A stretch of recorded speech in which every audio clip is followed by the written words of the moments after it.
পার্বত্য অঞ্চলে সহিংসতায় হতাহতের প্রতিবাদে ঢাকা বিশ্ববিদ্যালয়ের রাজু ভাস্কর্যের সামনে বিক্ষোভ সমাবেশ করছেন সমতলের আদিবাসী ছাত্ররা। এই মুহূর্তে সেখানে আছেন রিপোর্টার প্রসূন আশিস।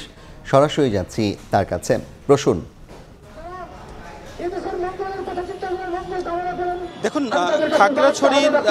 খাগড়াছড়ি সহ পার্বত্য এলাকার বিভিন্ন জেলাতে আদিবাসী সম্প্রদায়ের উপরে যে হামলা চলছে, নৃশংস হত্যাকাণ্ড চলছে এবং সেখানে যে বিভিন্ন বাড়িঘরের উপরে যে হামলা চলছে এবং অগ্নিসংযোগের ঘটনা ঘটেছে, ঠিক তারই প্রতিবাদে কিন্তু পার্বত্য এলাকায় যেমন প্রতিবাদ চলছে, একই সঙ্গে রাজধানী ঢাকাতেও এই টিএসসিতে কিন্তু প্রতিবাদ করছে। মূলত আজকের এই প্রতিবাদ সমাবেশটি আয়োজন করেছে সমতলের আদিবাসী ছাত্র যুব এবং সাধারণ জনগণ।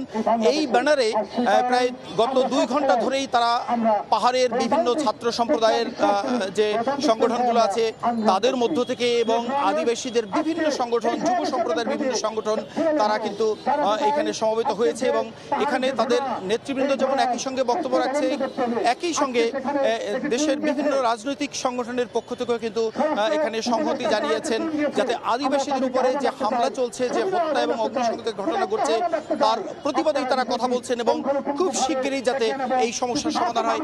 আমি যদি একটু জানিয়ে দেই যে এই খাগড়াছড়ি এবং রাঙামাটিতে আদিবাসীদের উপরে হামলা, হত্যা এবং অগ্নিসংযোগের প্রতিবাদে বিভিন্ন সম্প্রদায় যেমন উচ্চকণ্ঠ জোরালো করেছেন, ঠিক একইভাবে সকালে কিন্তু যে উপদেষ্টারা রয়েছেন, স্বরাষ্ট্র উপদেষ্টার নেতৃত্বে 4 জন উপদেষ্টা এই পাহাড়ি এলাকায় তারা কিন্তু গিয়েছিলেন এবং তাদের সেখানে কিন্তু তারা সেই বিভিন্ন সম্প্রদায়ের লোকের সঙ্গে, এই পাহাড় আদিবাসীদের নেতৃবৃন্দের সঙ্গে তারা কিন্তু বৈঠক করেছেন এবং সেখানে বৈঠক করার পরে তারা স্পষ্টভাবে জানিয়ে দিয়েছেন যে পাহাড়ে কোনোভাবেই অশান্তি তৈরি করতে দেওয়া যাবে না। এখানে শান্ত পরিবেশ ফিরিয়ে আনার জন্য যারা এই পরিবেশটি তৈরি করেছে, যারা এই অশান্ত পরিবেশ তৈরি করেছে, অস্থিতিশীল পরিবেশ তৈরি করেছে, তাদেরকে যেভাবেই হোক আইনের আওতায় নিয়ে আসা হবে এবং শান্ত করার জন্য যেভাবেই হোক তারা সেই উদ্যোগটি নেবেন।